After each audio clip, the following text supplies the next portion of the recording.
I spent my last 2 years of high school in Panama City, Florida, in the late 1960s. When I came back after having spent 2 years going to school in Chicago in a convent, I thought I wanted to be a nun, but changed my mind and didn't really have to tell the sisters that I'd lost my vocation because Daddy, who was in the Air Force, had gotten transferred to Tripoli in Libya, and we were going to go to Africa. And I was really excited.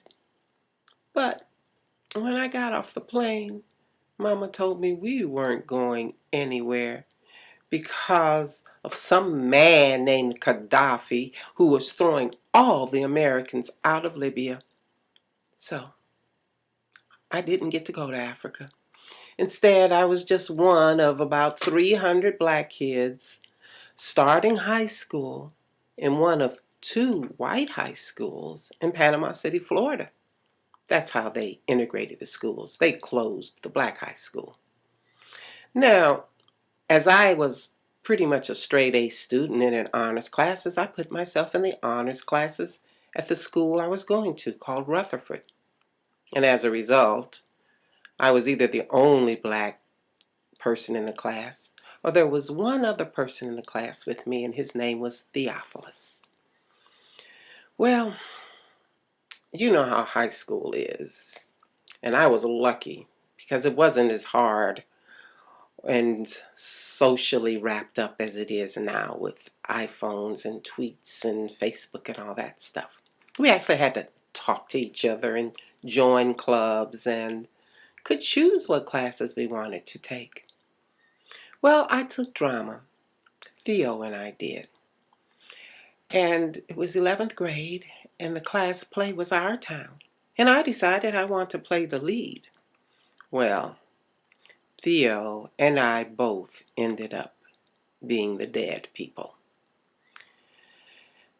I was a rather naive and trusting girl, and if there was something I wanted to do, I was going to try it no matter what. And I never thought of the fact that, this was the 1960s, late 1960s, and this school had just gotten integrated, and they weren't used to seeing black girls trying to do the things I would do. But I did them anyway, which included entering the talent show and doing an original dance to Lucy in the Sky with Diamonds, not knowing what her name really stood for. I had on a magenta top and rainbow-colored knit pants. And I enjoyed that dance, danced freely and happily, in 1968 in a small southern town to Lucy in the Sky with Diamonds. Well, I hope you've enjoyed my stories, and maybe I'll tell you a little bit more about Skywalker Storyteller next week. Until then, please subscribe and have a wonderful weekend.